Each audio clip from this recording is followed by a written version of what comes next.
We begin with a major development in the Middle East. President Donald Trump and Israeli Prime Minister Benjamin Netanyahu have jointly announced what they describe as a historic plan to end the conflict in Gaza. I also want to thank Prime Minister Netanyahu for agreeing to the plan and for trusting that if we work together, we can bring an end to the death and destruction that we've seen for so many years, decades, even centuries, and begin a new chapter of security, peace, and prosperity for the entire region.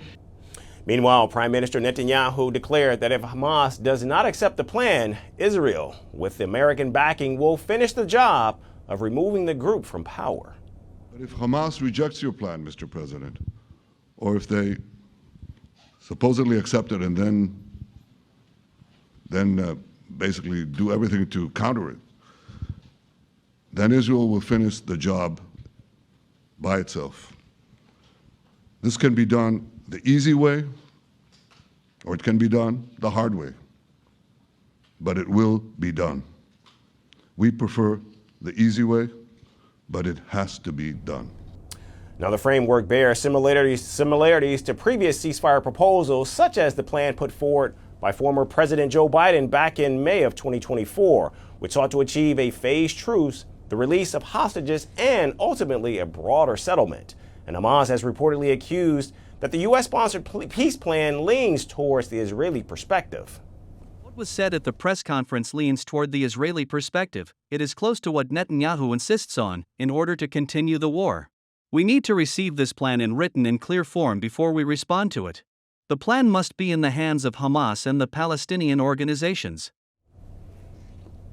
The president's plan includes a 20-point framework designed to secure immediate results in Gaza. The first step would be an immediate end to military operations, with Hamas required to release 20 Israeli hostages alive, along with the remains of more than 24 believed to be dead, all within 72 hours.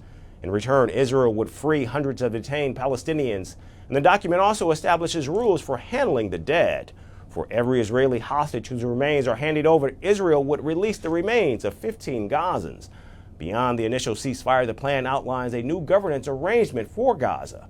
The Palestinian Authority, which currently administers the West Bank, would eventually assume control, but only after undergoing what the proposal describes as significant reforms.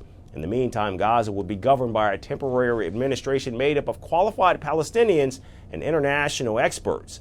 President Trump announced that the oversight for the governing authority in Gaza would be provided by a board of peace chaired by him and include international figures such as former British Prime Minister Tony Blair.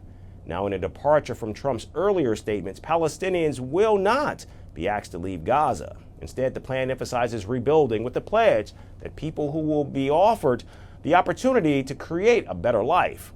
Now, one provision offers an amnesty to Hamas members who renounce violence and agree to decommission their weapons. Importantly, the proposal also leaves the door open to an eventual Palestinian state, fully integrating Gaza with the West Bank under a two-state solution supported by regional powers. However, Israeli Prime Minister Netanyahu on Tuesday said that he didn't agree to a Palestinian state during talks with President Trump in Washington. World leaders, however, have reacted positively to the development. Indian Prime Minister Narendra Modi termed the plan as a viable path to long-term peace. UK Prime Minister Keir Starmer and French President Emmanuel Macron also welcomed the proposal. China also backed the plan, saying it supports all efforts for de-escalation in Gaza. And Arab nations praised President Trump's leadership and expressed readiness to work with the United States to finalize the agreement. Hamas, however, has yet to respond. For now, Gaza's future hangs on whether this plan will be the foundation of peace or whether it will go the way of so many earlier initiatives that began with hope but ended in failure. Firstpost now available in 9 languages on YouTube.